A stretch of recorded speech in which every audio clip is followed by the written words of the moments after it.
There arose a great fervor of devotion among the people, and all those who undertook the journey to Jerusalem hastened across strange lands and over vast seas, trusting God to show them the way.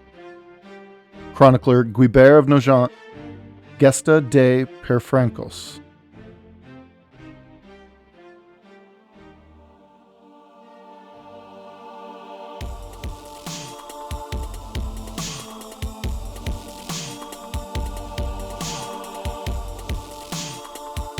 Welcome to Fortune's Wheel Podcast, a podcast that explores the infinitely fascinating and oft overlooked High and Late Middle Ages. I'm Jonathan, your host, and what you can expect to hear on this show is a story of our collective Western history, warts and all, unabashedly and unashamed. And I'm stoked that you're all here. This season, or bend in the narrative as I call it, is called All Roads Lead to Clermont. And it attempts to bring us up to date on the West, leading right up to the call for Holy War. We've followed the reign of King William II of England and his two brothers, Robert Curthose and Henry Beauclerc up north, and we've taken a quick snapshot of Iberia crumbling under the weight of the Almoravid conquest already. And with this episode, we offer a standalone episode within this larger bend. We will turn our attention to two places. The first is Venice, and how it responded to the death of Robert Guiscard and the opening of the Adriatic Sea. And the second is a place we haven't really heard much from so far in the show, Hungary. These two polities in their own rights were crucial components of the First Crusade, and they were just peeking their heads above the clouds at the top of European power. Now, before we begin, please consider joining us on Patreon, where you can enjoy more than 20 hours of bonus content as of this recording for as low as just $1 a month. We're currently in the middle of an ongoing, fascinating series covering the legendary Alexius Komnenos. Join our growing community and help this show bring our shared story to life. All right, this is episode 157, entitled Catholic Corridors to the East. Thank you for your support, thank you for listening, and I hope you enjoy the show.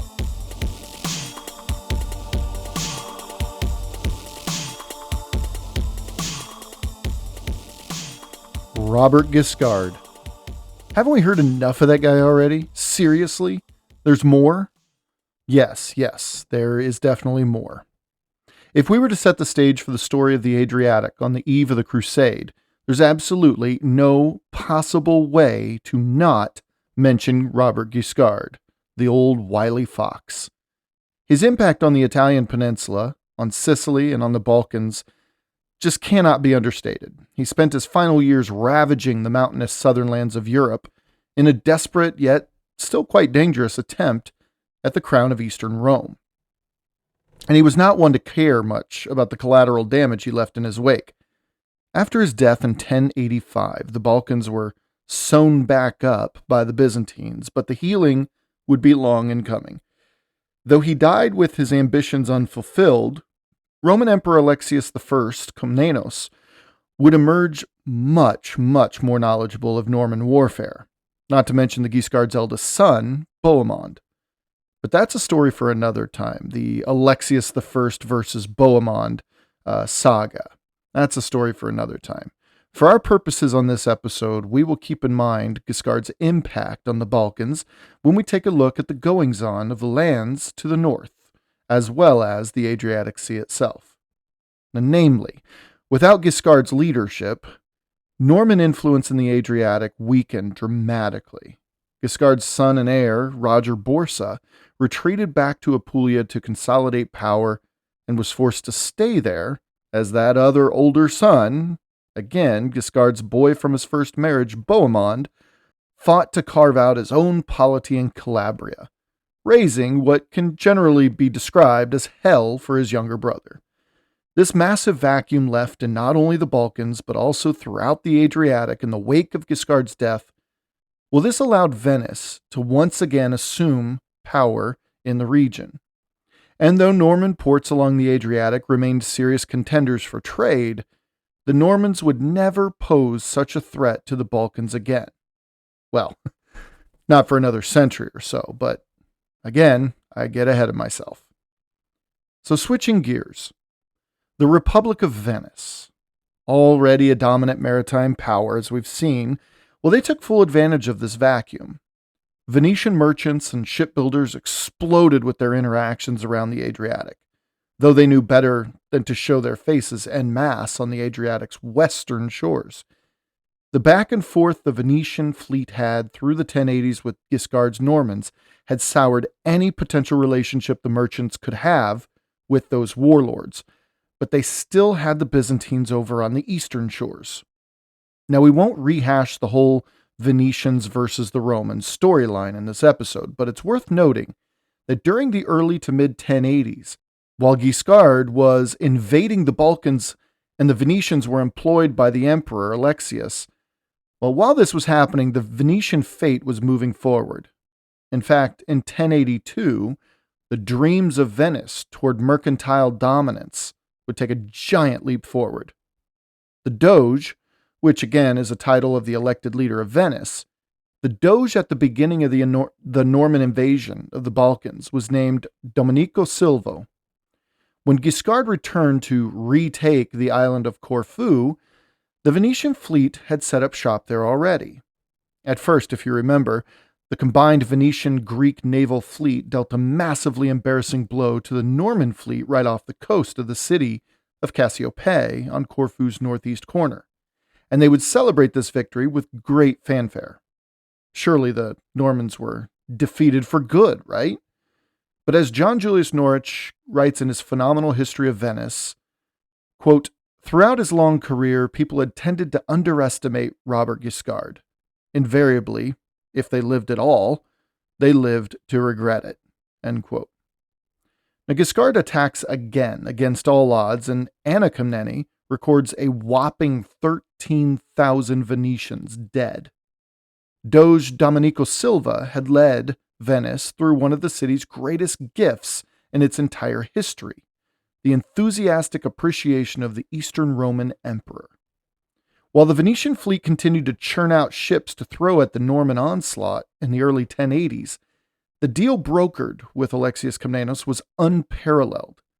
Not to mince words here, it catapulted Venice into the first sparks of an imperial presence on the continent. Alexius sent everything to the city for its naval assistance, and by many accounts, given they were fighting against the Normans, Venice actually delivered on many of its promises to help the emperor. In exchange, Venice received a tribute to St. Mark's Cathedral, Venice's most prominent church. Venice also received a number of anchorages and warehouses along the Golden Horn, which was in Constantinople, a direct attack on their primary trading rivals. These were the merchants representing Amalfi. What's most important is the culmination of the various other favors Alexius showered upon the Venetians. The year 1082 marks what many historians call the beginnings of the Venetian Empire, though it was far from being one officially. 1082 brought the Venetians, in Norwich's words, quote, "to the extension of the former trading privileges till they amounted to full exemption from all taxes and customs duties for Venetian merchants throughout the empire." End quote. Now, Norwich agrees that this was unprecedented and unimaginably important to the creation of the Venetian juggernaut to come. He follows this up with, quote, "the importance of this last concession is almost impossible to exaggerate. Suddenly, and at a single stroke, the Venetians found immense territories beckoning them, territories which, for all practical purposes, they could consider as their own." End quote. Lord Norwich even quotes the French Byzantist Charles Deal, who said, quote, "the emperor flung open to them the gates of the Orient. On that day, Venetian world trade began." End quote. So that's something else we can attribute to Robert Guiscard, the birth of the Venetian Empire. Okay, so it's not so direct, but you can see the connection there. But Venice, though still on top of the world, had suffered a horrific defeat, as mentioned earlier, to a duke who couldn't even keep his own subjects in line half the time. A duke who began as a penniless brigand years earlier, and a duke whose people had absolutely zero serious naval acumen at least up to that point. To a people who prided themselves in their expertise, and I don't really use that term lightly here, their expertise on the high seas, well, this was unforgivable. Venice needed a scapegoat, and as U.S. President Harry Truman once said, the buck stops here. That is, at the end of the day, the leader is ultimately responsible, fair or not. This defeat and subsequent public humiliation landed on the shoulders of Doge Domenico Silva, a man who again had led Venice into a new age of possibility and expansion and influence, and of course, wealth. The ties he created between Venice and Constantinople were impressive. They weren't just military and economic either. Domenico Silva had married Theodora, the sister of the former Emperor Michael VII Ducas, so Venice was intimately connected to the noble and imperial families of the empire as well. Domenico Silva, for his part, must have thought similarly to President Truman, because he made absolutely no moves to defend what had happened. I mean, how could one possibly dismiss what had happened? Not only did they have a fleet to rebuild, but they had an image to rebuild as well, and fast. What's more, for the Doge, he might have been suffering from a crippling bout of grief as well. In his final battle against Guiscard's Normans, Domenico Silva's own son had been killed. Let's be honest, he'd probably just given up the fight altogether. What could possibly be worse than being the designer of your own child's death? Now, before he knew it, Domenico Silva was stripped of all his titles and wealth, and he was shipped to a nearby monastery, though unlike Eastern Rome, he was able to keep his eyes in their sockets. So there was that. Domenico Silva had reigned for 13 years, between 1071 and 1084, and he had overseen and even orchestrated again Venice's rise. But he was ignominiously cast aside after the defeat to Guiscard. A horrible, horrible defeat. Venice quickly installed a replacement, a cunning businessman named Vitali Falier, who was more times than not accused of dethroning Domenico Silva through a little dash of treachery. He would reign from 1084 to 1094, and to be honest, nothing remarkable really happened during that time. Besides their expected growth due to the promises given by Alexius, those didn't go anywhere. The only thing of note was the culmination of the story of one of the more revered relics in all of Christendom, the body of the Apostle Mark, as in Matthew, Mark, Luke, and John. See, the bones of St. Mark had been long in residence in Venice, dating back more than a century. It's an interesting little bit of Europacana, like Americana, only in Europe. I'm going with it. I don't even care. Anyway, it's an interesting little bit of Europacana I'd like to share. So, way back in 828, two Venetian merchants were in Alexandria, Egypt.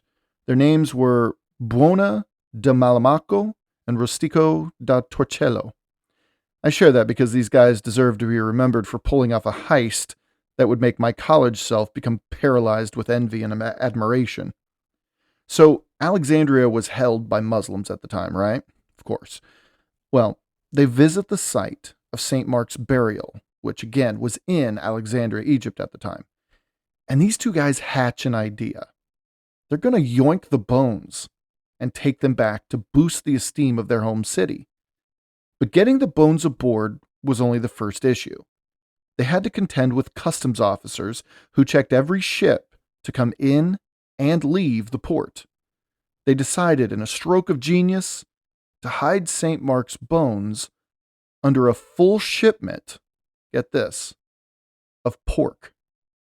Layers and layers of pork were stacked in the belly of the ship, salted, and then of course ignored. Why was this a brilliant move? Well, because Muslims couldn't eat, let alone handle, pig meat. That's right. St. Mark crossed the Mediterranean wrapped neatly in layers of bacon. For this alone, St. Mark might be my new favorite apostle, not going to lie. Now, by the year 828, there were 10 major burial sites, thus pilgrimage sites in Christendom, the major ones anyway. Now, a year before this heist, Venice was not one of them. The first pope, St. Peter, and the theological architect of Christianity, St. Paul, the author of most of the New Testament essentially, well, they both rested in Rome. So Rome was a major, obviously major, pilgrimage site. St. James the Greater was recently discovered and housed in Compostela in the Kingdom of Galicia. St. Andrew was the patron saint of Constantinople, so pretty important guy. The first Christian martyr, that is, the first Christian killed for his faith, St. Stephen, also rested in Constantinople by the year 830. St. Martin, the first Western or European monk saint, was resting in Tours, France. Northumbrians' most beloved saint, St. Cuthbert, was in the monastery of Lindisfarne in England. St. Denis, the patron saint of the Kingdom of France itself, martyred way back in the 200s, was resting in Paris. And the towering Christian theologian and philosopher St. Augustine of Hippo was currently, at the time, in Sardinia since the Muslims moved across North Africa, though he would ultimately end up in Lombardy. Now, others like St. Benedict, as in St. Benedict's rule, he was in Monte Cassino. St. Ambrose was resting in Milan, St. Jerome in Bethlehem, and St. Irenaeus in Lyon. These also drew crowds, but nowhere on this list did you find Venice. Notice each one of these places where there was a saint's resting place, well, each one was also a center of not only religion, but of commerce and influence as well. These cities weren't simply graves. These cities were claims to apostolic inheritance, and Venice wanted a cut in 828. So, St. Mark pulled into the Venetian harbors in 828, wrapped like a filet mignon, my personal favorite kind of filet, and the Venetians went crazy, like ballistically crazy. They threw parties and they hastily built a church to house the apostle in. Sadly, the original church burned to the ground in 976, and sadly they couldn't find the body among the ashes and rubble of stones. So all was lost. They cleaned and they searched, but St. Mark had simply disappeared. So they built a new church, but the town fell into a little depression. When the new church was built, they prayed and prayed during their celebrations for the body of St. Mark to be found. As the story goes, on the third day of the celebrations and masses, that is, June 25th, in Norwich's words, quote, "There was suddenly heard from the south transept the sound of crumbling masonry. All eyes turned to find that part of one of the main supporting piers had fallen away, revealing a hole from which there protruded a human arm.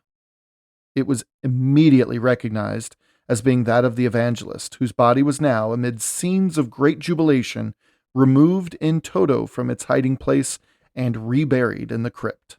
End quote. The body of St. Mark the Apostle would remain there in this new crypt in Venice for another 900 or so years. See, in 1836, St. Mark's bones were removed and laid to rest in its current position underneath the high altar, implying one very important thing. Venice's Basilica of St. Mark the Apostle, in its third iteration, is still standing today. Norwich writes, quote, "Nowhere in the Western world, not in Ravenna or Aachen or even Rome itself, had so sumptuous a monument been raised to the Christian God, ocular proof not so much of the piety of the Venetians as of their wealth, of the extent of their commercial empire, and of the national pride, of a kind still unknown elsewhere in Europe, that was leading them to devote more and more of their private fortunes to the glory and splendor of their city." End quote. This is the basilica that Alexius Komnenos showered with gifts and funding, and it gave the maritime merchants a taste of the glory that could be within their reach in just a couple of generations.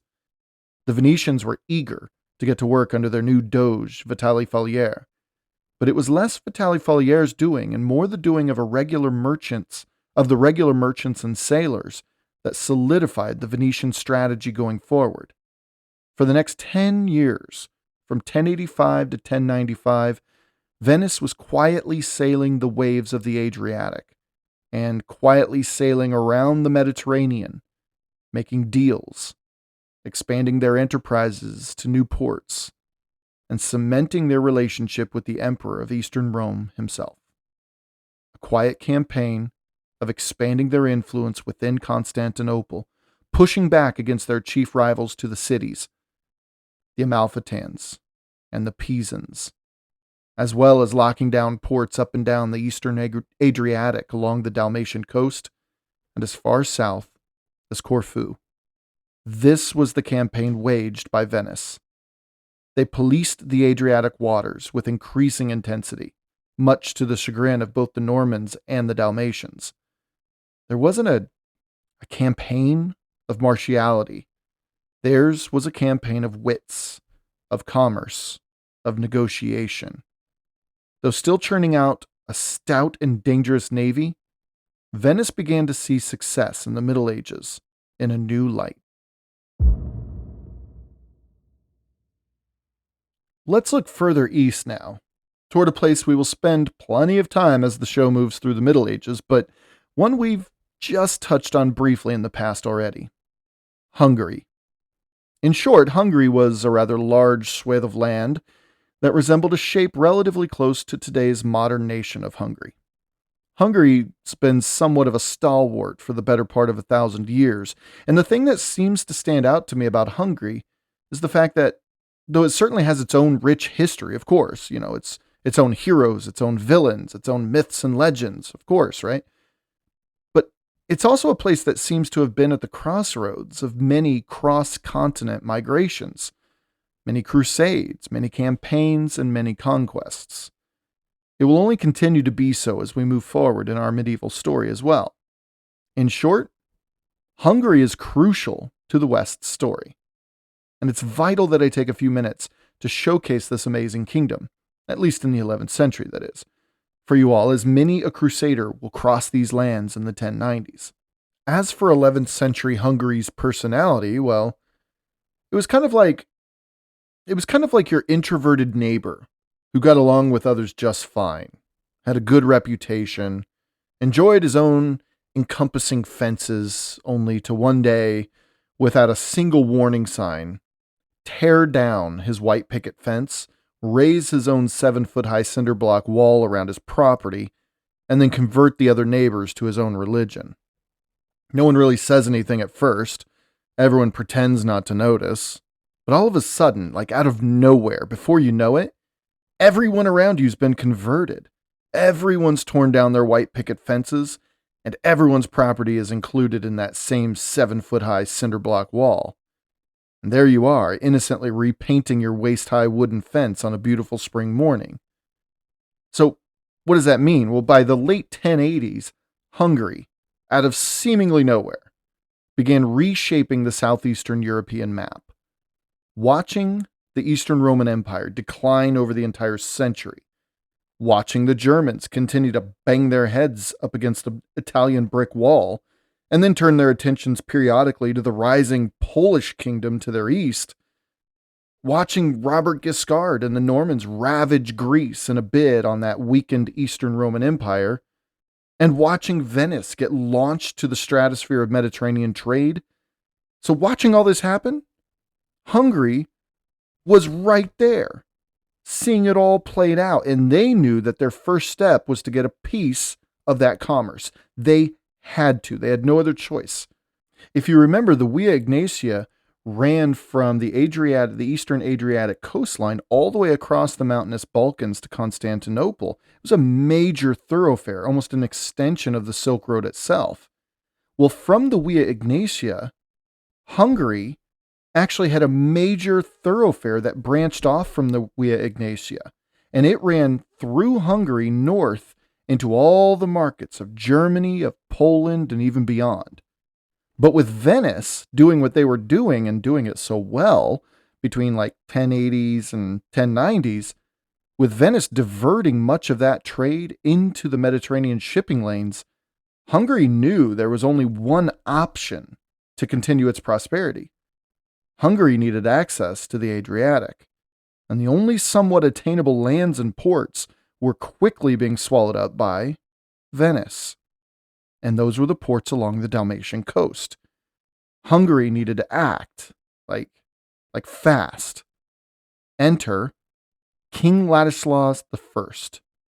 Now, King Ladislaus I was a man that was born, could be described anyway, born with a sword in one hand and a halo in the other, right? Seriously, on the one hand, he was a conqueror, a pretty serious conqueror. On the other, he was canonized within a generation or two after his death.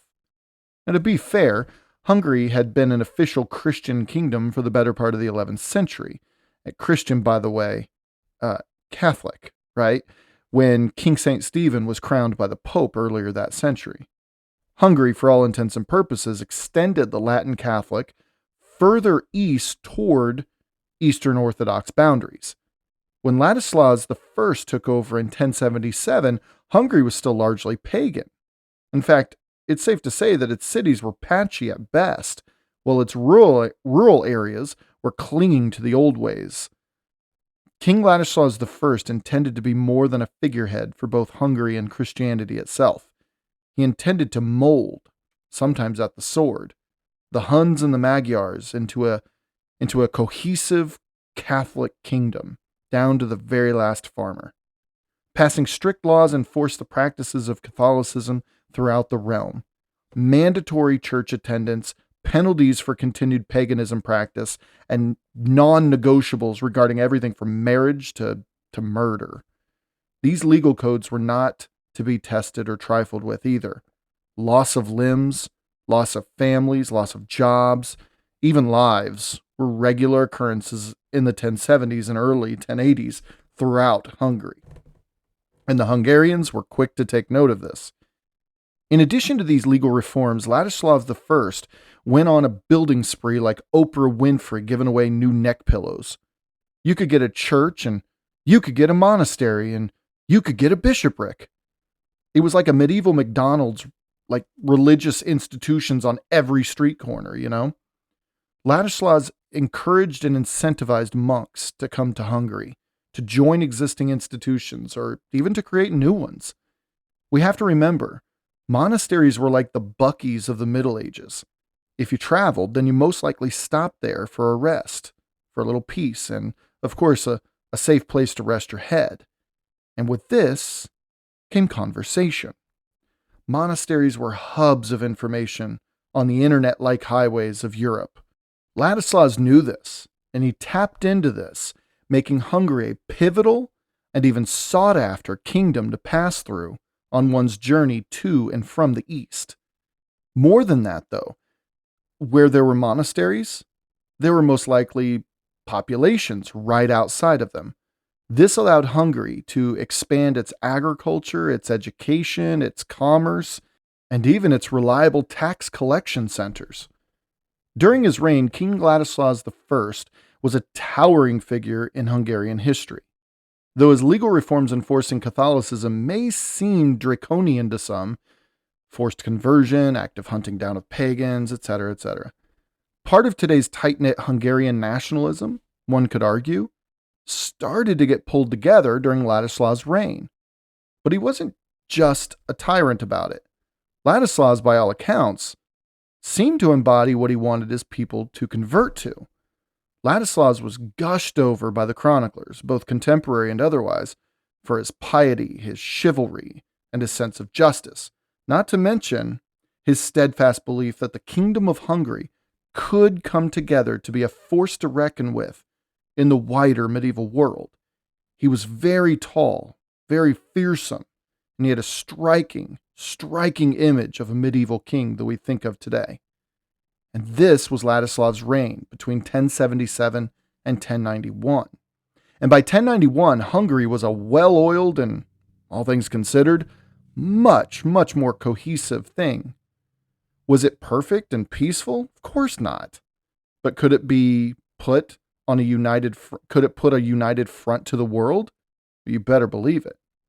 In 1091, the lands of Dalmatia, big parts of modern-day Croatia that is, absolutely exploded. Well, more specifically, Dalmatia imploded upon the death of its own king, Zvonimir. With the region losing its ever-loving mind, Ladislaus couldn't risk the chaos spilling over, and he offered to help. Well, I mean, he marched his armies across the border and effectively annexed it into Hungary. So yeah, Ladislaus was less interested in helping these Croats and more interested in helping himself to the Adriatic coast. As mentioned, he was keeping a very keen eye on what Guiscard was doing in the Balkans, what Venice had been doing throughout the Adriatic, and what both Roman emperors were doing on either flank. The problem with annexing Dalmatia was that it upset the Venetians, who had set their sights on those Dalmatian ports. And if Venice was upset, then Constantinople was obligated to be upset.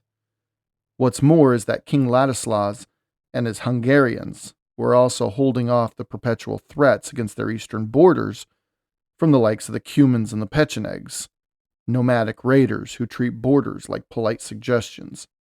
So, just by taking control of Adriatic coastlines, he'd created enemies with the Venetians and Byzantines, as well as the Pope, and subsequently the Holy Roman Empire. Alliances are funny, aren't they? But Ladislaus was nothing if not clever. His first move was to publicly support Gregorian reforms, which, if you remember, by 1091, not only was Pope Gregory VII already dead, but they were on their second pope since his death, and this new pope, Pope Urban II, was a staunch Gregorian. His second was to enter into negotiations with Emperor Alexius in Constantinople over his new coastal ports. And what made all involved happier was his expansion of Christianity into Dalmatia, Christianizing these southern Slavs, these Croats. But this especially made the Pope happy due to the Christianity being of the Latin flavor. But it was Pope Urban II who saw Hungary as a potential power player in his overall plans. And Urban took his first serious glance Hungary's way in the year 1092, when the Synod of Szabolcs took place.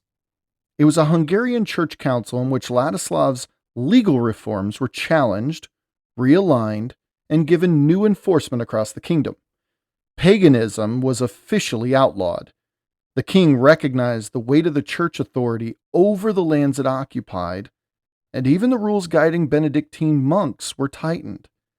After the Synod of Szabolcs in 1092, Hungary became a true Catholic nation, and the Pope could, from now on, expect the full support of the Hungarian king in all matters. Hungary became a sword Urban was pointing at the Byzantine East.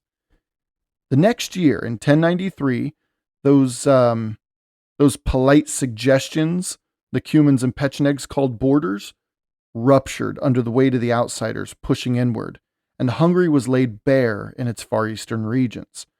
Though Ladislaus was receiving plenty of pressure from Rome, his borders had been breached, largely due to Byzantine activity in the Balkans in the early 1090s, and he just had to act. And he had to act sooner rather than later because these Cumans and Pechenegs were inciting Hungarians to return to their pagan ways, and this had the potential to erase all the progress he'd made. If he didn't kick them out, or even slaughter them en masse, then who knows how bad the Hungarian Civil War of the 1090s would have been.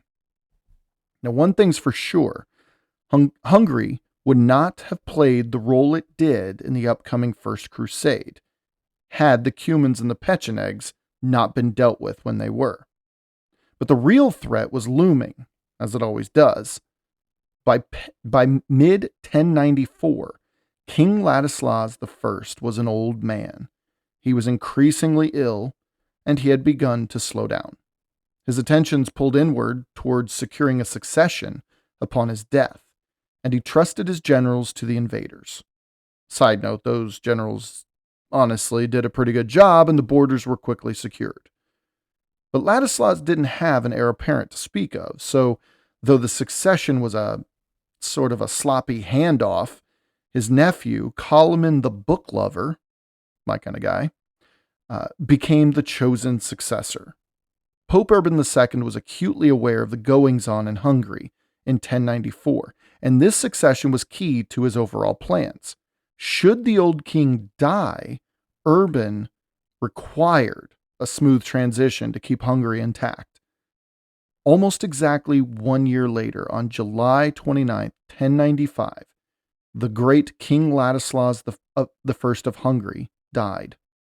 Clermont became King Clermont I, the book lover. Think lawyer energy, not really action hero energy. Internal rebellions just erupted everywhere, especially from the likes of Ladislaus' own brother, Almas. But through it all, Clermont kept the crown and kept things settled down, and everything was fine. Urban couldn't have asked for a better transition given the volatile nature of Hungarian politics at the time. Clermont was very pro-pope, insanely literate and intelligent, and he was, most importantly to Urban, he was a devout Catholic. What's more is that Eastern Orthodoxy was unable to capitalize on the disruption, and Catholicism reigned supreme thereafter. With Hungary under new management, new trustworthy and reliable management, I should add, that is, Pope Urban II, could refocus himself on the task at hand. Hungary was slightly unstable, but it was still Catholic and still very usable. Usable in a sense that should, say, massive armies need to head east toward the Holy Land by land, they wouldn't or shouldn't be met with much opposition, if any at all. That's the usable we're talking about here.